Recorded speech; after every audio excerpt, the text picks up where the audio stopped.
kami akan membahas tentang getaran. Getaran adalah gerak bolak-balik satu partikel secara periode melalui titik keseimbangan. Jadi, yang maksud dengan getaran adalah gerak yang terjadi secara bolak-balik sekitar keseimbangannya. Syarat terjadinya getaran ialah mengalami kondisi diam apabila tidak menerima gaya gerak. Selain itu, gerak keseimbangan terjauh dari timbul secara bolak-balik akibat gerak melalui sama bila diukur dari titik tengah. Jadi, pergerak bolak-balik suatu benda secara stabil atau tidak tetap. Kalau kita lihat di KBBI, gerak yang merupakan kata benda memiliki makna gerak berulang-ulang dengan cepat seperti tali biola atau per jam yang disentuh. Sedangkan berdasarkan informasi dari Bita Nachiel, gerak adalah gerak bolak-balik periode dari partikel sebuah benda. Jadi teman-teman semua, bisa disimpulkan ya bahwa getaran merupakan gerak bolak-balik. Nah, gerak bolak-balik ini ada yang harmonik dan teratur dan tidak teratur. Contoh, di sebuah sekolah, Edo akan belajar lebih lanjut soal gerak harmonik sederhana GHS yang bisa dilihat dengan memperhatikan gerak bandul atau pendulum. Selain bandul atau pendulum, masih banyak loh contoh getaran dalam kehidupan sehari-hari. Misalnya untuk mendengar atau berbicara.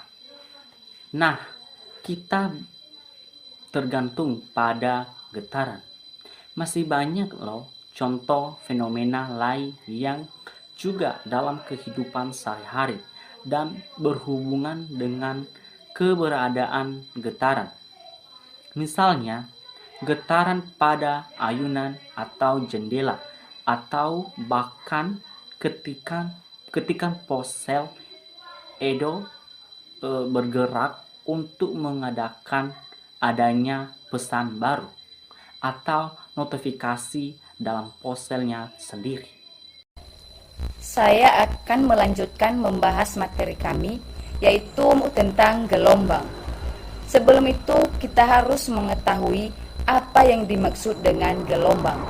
Gelombang adalah getaran yang merambat. Bentuk ideal dari suatu gelombang akan mengikuti gerak sinusoide.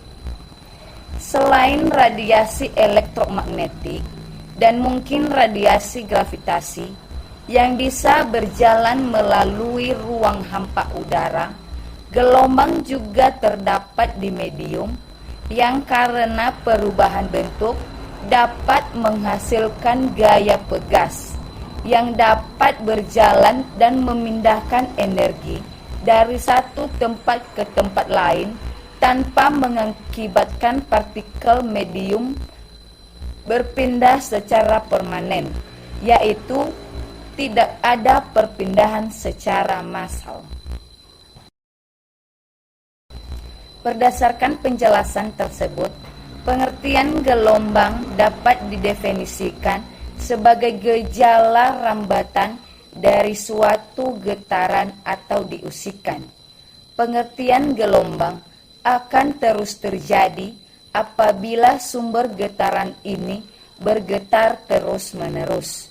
Gelombang membawa energi dari satu tempat ke tempat lainnya. Satu medium disebut Linear jika gelombang yang berbeda di semua titik tertentu di medium bisa dijumlahkan. Terbatas jika terbatas, selain itu disebut tidak terbatas. Seragam jika ciri fisiknya tidak berubah di titik yang berbeda. Isotropik jika ciri fisiknya sama di arah yang berbeda. Contoh sederhana gelombang, apabila kita mengikatkan satu ujung tali ke tiang dan satu ujung talinya lagi digoyangkan, akan terbentuk banyak bukit dan lembah di tali yang digoyangkan tadi. Inilah yang disebut dengan gelombang. Sekarang kita masuk pada jenis gelombang. 1. Jenis gelombang berdasarkan medium. Gelombang dapat dibagi menjadi 2 jenis berdasarkan medium rambatannya. 1. Gelombang mekanis. Gelombang mekanis jenis gelombang yang membutuhkan media perantara dalam perambatannya. Contohnya adalah gelombang di tali, gelombang air, dan gelombang bunyi. 2. Gelombang elektromagnetik.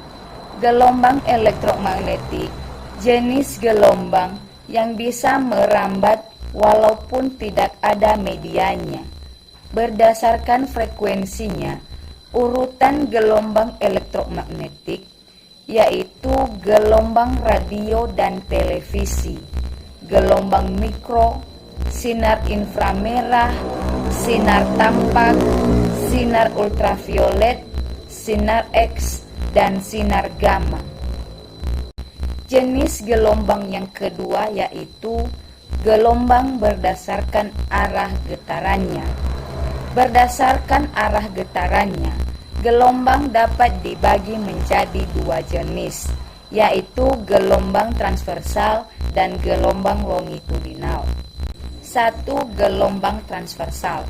Gelombang transversal adalah gelombang yang bergerak tegak lurus terhadap arah getarannya.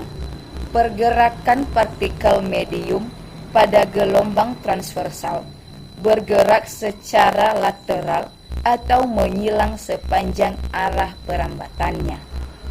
Teman-teman semua dapat melihat contoh gambar transversal yang telah kami cantumkan, yang dimana 1 adalah puncak gelombang, 2 bukit gelombang, 3 lembah gelombang, 4 1 siklus gelombang disingkat dengan 1 gelombang, 5 panjang 1 siklus gelombang atau jarak antara puncak gelombang ke puncak gelombang berikutnya disingkat dengan panjang gelombang, dan 6 adalah amplitudo gelombang atau simpang terbesar gelombang. 2. Gelombang longitudinal. Gelombang yang dengan arah getaran sama dengan arah rambat gelombang dinamakan gelombang longitudinal. Teman-teman semua dapat melihat gambar contoh gelombang longitudinal. Pada gambar tersebut tampak bahwa arah getaran sejajar dengan arah rambatan gelombang. Serangkaian rapatan dan regangan merambat sepanjang pegas. Rapatan merupakan daerah ketika kumparan pegas saling mendekat, sedangkan regangan merupakan daerah tempat kumparan pegas saling menjauhi. Jika gelombang transversal memiliki pola berupa puncak dan lembah, gelombang longitudinal terdiri atas pola rapatan dan regangan. Panjang gelombang adalah jarak antara rapatan yang berurutan atau regangan yang berurutan. Yang dimaksud di sini adalah jarak dari 2 titik yang sama dan berurutan pada rapatan atau regangan. Salah satu contoh gelombang longitudinal adalah gelombang suara di udara. Udara sebagai medium perambatan, gelombang suara merapat dan meregang sepanjang arah rambat gelombang di udara. Sekarang kita masuk pada sifat-sifat gelombang. 1. Pemantulan atau refleksi gelombang. Besar sudut datangnya gelombang sama dengan sudut pantul gelombang. Gelombang datang, gelombang pantul, dan garis normal terletak pada satu bidang datar. Teman-teman semua dapat melihat contoh refleksi gelombang. 2. Pembiasan gelombang. Perubahan arah gelombang saat gelombang masuk ke medium baru yang mengakibatkan gelombang bergerak dengan kelajuan yang berbeda disebut pembiasan. Pada pembiasan terjadi perubahan laju perambatan.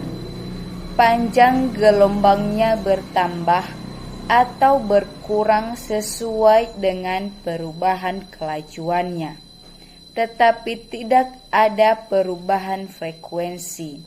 Peristiwa tersebut dapat teman-teman lihat pada gambar yang telah kami cantumkan.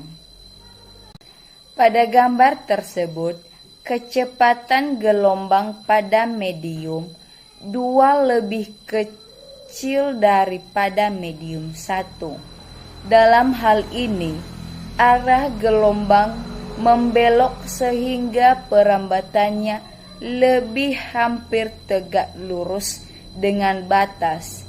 Jadi sudut pembiasaan 2 lebih kecil daripada sudut datang 1. 3.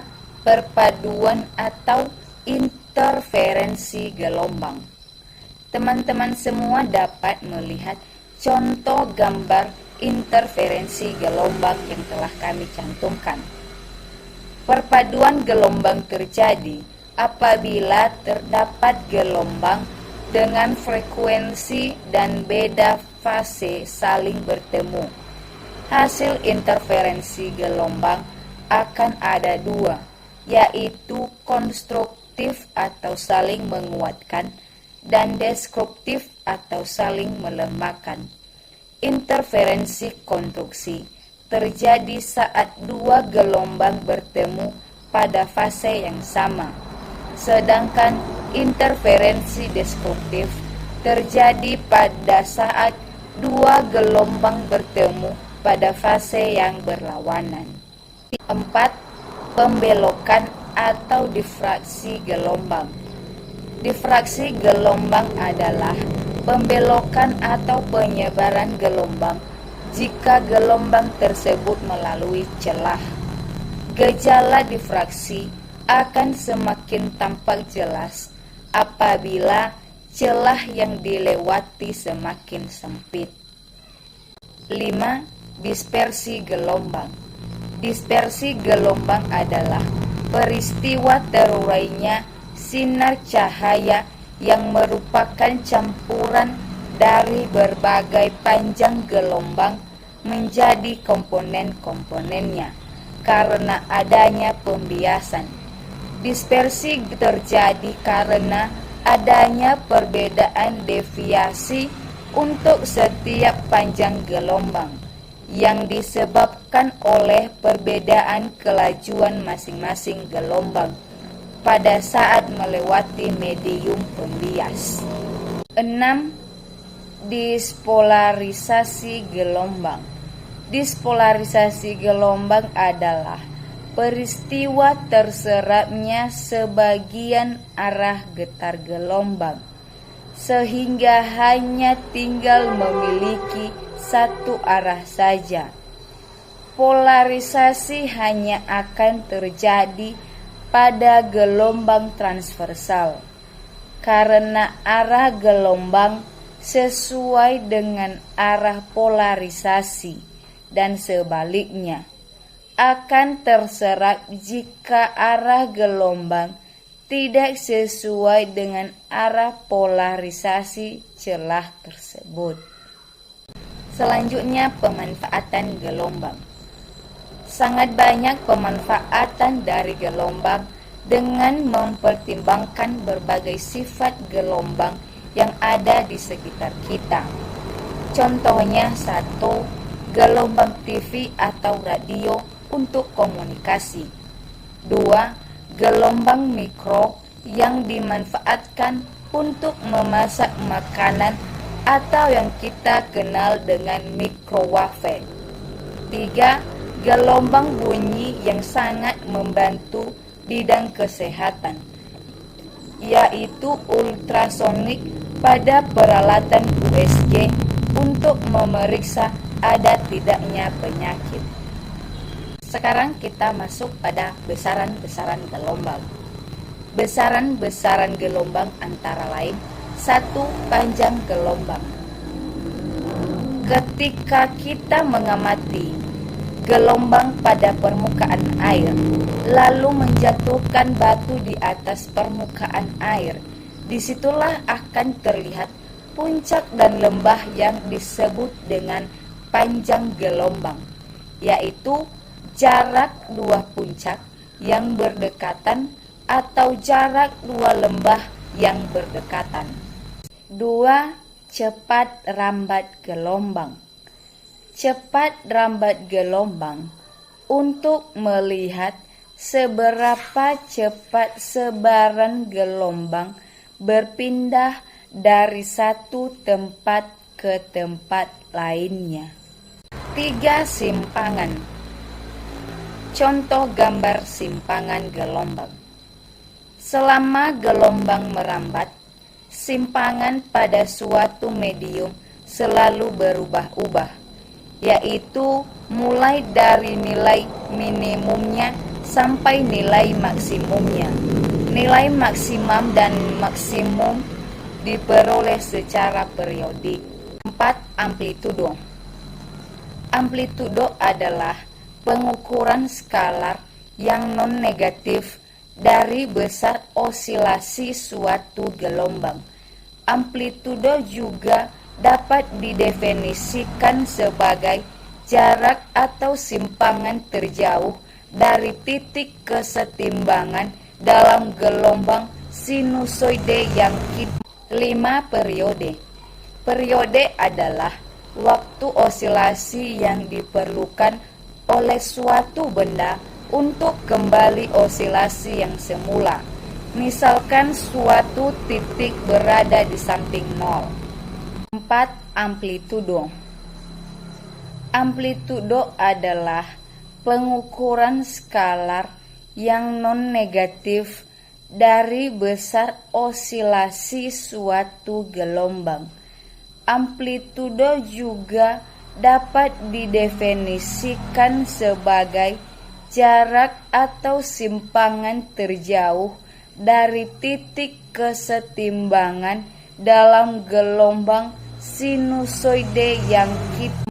Nah, sekarang kita masuk pada pembahasan baru, yaitu materi tentang bunyi. Sebelum itu, kita harus mengetahui apa itu bunyi. Definisi bunyi sendiri merupakan getaran yang ada di udara. Bunyi dapat diperoleh dari berbagai benda. Tak hanya itu saja, hampir semua makhluk hidup yang ada di dunia dapat menghasilkan sebuah bunyi, di mana bunyi adalah energi gelombang yang berasal dari sumber bunyi, yaitu benda yang bergetar. Karena bunyi berasal dari benda yang bergetar, maka hal itu menyebabkan fenomena, yaitu semakin kuat benda itu bergerak, maka semakin kuat juga bunyi yang ia hasilkan. Bunyi adalah suatu gelombang yang dihasilkan oleh benda yang bergetar.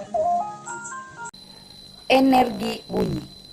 Energi bunyi merupakan sebuah getaran yang dapat menghasilkan suara, di mana energi bunyi juga berhubungan dengan berbagai macam kemampuan yang terjadi karena pengaruh bunyi. Sehingga sumber energi bunyi ini tidak semata-mata hanya berasal dari alat musik saja. Jika ada dua benda yang saling bergesekan, maka benda tersebut juga menghasilkan suara. Contoh energi bunyi atau contoh dari sebuah bunyi. Saat sepeda motor berjalan dari dua arah yang berbeda, kemudian motor tersebut bertabrakan, maka dihasilkan ada suara atau bunyi yang kita dengar karena terjadi tabrakan antara dua motor tersebut. Gelombang bunyi. Gelombang bunyi merupakan gelombang mekanik yang dapat merambat melalui medium dan juga bisa disebut dengan gelombang longitudinal. Jenis energi bunyi. 1. Infrasonik. Infrasonik adalah bunyi yang cenderung lemah, di mana jumlah getaran bunyi yang ada di dalam energi infrasonik kurang dari 20 getaran per detik. Pastinya ini tidak bisa didengar oleh manusia dan hanya dapat didengar oleh hewan seperti jangkrik, anjing, angsa, dan hewan lainnya. 2. Audisonik. Audisonik adalah bunyi yang dapat kita dengar karena jumlah getarannya berkisar antara 20 sampai 20 ribu getaran per detik. 3. Ultrasonik. Ultrasonik adalah bunyi yang sangat kuat dan levelnya sudah di atas audisonik. Jumlah getaran bunyi dari ultrasonik mencapai lebih dari 20.000 getaran per detik. Sekarang sifat-sifat bunyi. 1. Bunyi mampu merambat melalui zat cair, gas, dan padat. Getaran bunyi akan merambat dalam bentuk gelombang. Oleh karena itu, bunyi yang bisa merambat akan disebut dengan gelombang bunyi. Gelombang bunyi tersebut dapat melalui zat padat, gas, dan juga cair. Untuk bunyi yang dapat merambat melalui benda padat, biasanya terjadi dan kita temukan dalam mainan, seperti ponsel mainan. Sedangkan untuk perambatan bunyi melalui benda cair bisa kita temukan saat dua batu diadu di dalam air, maka bunyi yang akan dihasilkan bisa kita dengar. 2. Bunyi dapat diserap dan dipantulkan. Berdasarkan pada jarak sumber bunyi dan dinding pemantul, maka bunyi dapat dibedakan menjadi 3.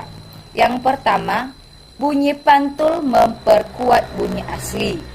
Jenis bunyi yang pertama adalah bunyi pantul yang bisa memperkuat bunyi aslinya.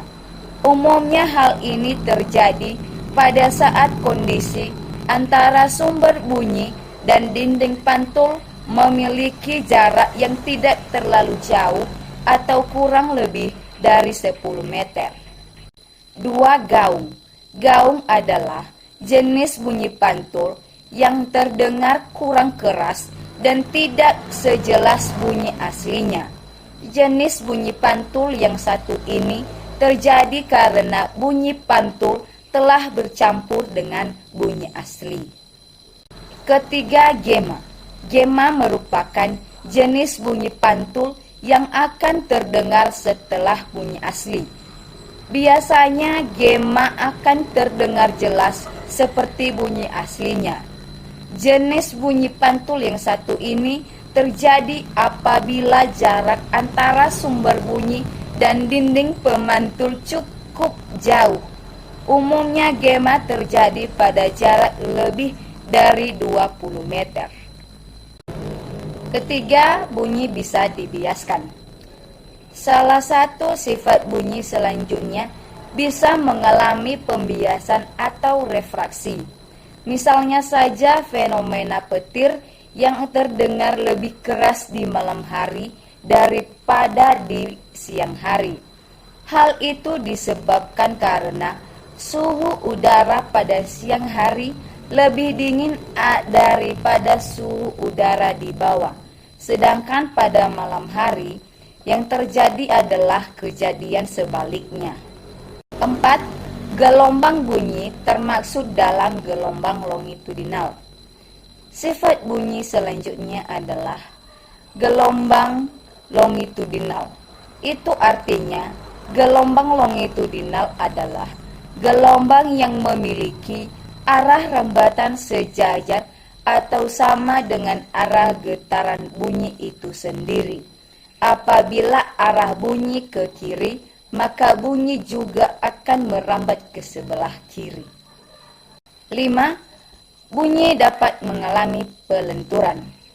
Sifat bunyi selanjutnya adalah mengalami pelenturan atau biasanya disebut dengan istilah difraksi. Hal tersebut terjadi karena gelombang bunyi mempunyai panjang dalam rentang sentimeter hingga dengan beberapa meter, sehingga hal itu memudahkan gelombang bunyi untuk mengalami pelenturan. 6. Bunyi mengalami perpaduan. Bunyi juga bisa mengalami perpaduan atau interferensi yang dibedakan menjadi dua, yaitu interferensi konstruktif atau penguatan bunyi dan interferensi destruktif atau pelemahan bunyi. Misalnya saja saat kita berada di antara dua loudspeaker dengan frekuensi dan juga amplitudo yang sama, maka kita akan mendengar bunyi yang keras dan juga lemah secara bergantian. 7. Bunyi membutuhkan medium. Sifat bunyi selanjutnya adalah bunyi membutuhkan medium untuk bisa merambat. Hal tersebut terjadi karena bunyi adalah gelombang yang bergerak. Maka dari itu, dalam pergerakannya, gelombang bunyi membutuhkan medium atau media penghantar. Jelaskan apa itu yang dimaksud dengan resonansi bunyi. Resonansi bunyi itu adalah ikut bergetarnya suatu benda yang diakibatkan oleh benda lain yang memiliki frekuensi yang sama. Jadi frekuensi yang dimaksud adalah frekuensi alami dengan bergetarnya semua benda yang memiliki frekuensi yang sama, maka resonansi tersebut dapat bisa memperkuat bunyi benda tersebut. Resonansi bunyi memiliki beberapa sifat, yaitu mampu menggetarkan benda-benda lain yang memiliki frekuensi yang sama dan mampu merambat melalui zat padat maupun udara. Resonansi bunyi ini memiliki beberapa syarat atau syarat terjadinya resonansi bunyi. 1. Harus adanya sumber bunyi atau benda lain. 2. Adanya medium perambatan gelombang bunyi. 3. Harus adanya medium lain selain sumber bunyi. 4. Frekuensi sumber bunyi atau sumber getaran harus sama dengan frekuensi alami benda selain bunyi tersebut. Contoh resonansi bunyi. Contohnya pada tabung resonator. Tabung tersebut berbentuk pipa yang bisa di dalamnya diisikan dengan air. Jadi, pengisian air tersebut disesuaikan dengan tingginya kolom udara yang kita inginkan. Contohnya dalam keseharian, contohnya pada bagian tubuh kita, bagian telinga. Telinga bisa bergetar atau mendengar karena adanya selaput tipis atau gendang telinga. Jadi, telinga bisa bergetar karena adanya sumber bunyi atau getaran lain. Resonansi selaput tipis. Selaput tipis merupakan benda yang mudah beresonansi untuk 3 macam getaran. Contoh selaput tipis ini adalah selaput gendang pendengaran pada telinga kita. Jadi, resonansi dapat terjadi jika 1. Frekuensi benda sama dengan frekuensi sumber getar. 2. Pada kolom udara merupakan kelipatan ganjil dari 1/4 pada resonansi kolom udara. Resonansi kolom udara sedikit demi sedikit dengan air dalam tabung dikurangi dengan membuka kran.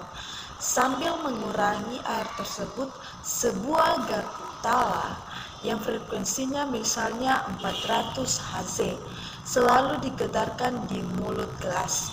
Pada ketinggian kolom udara tertentu, misalnya 20 cm, akan bergetar suatu dengut yang cukup nyaring.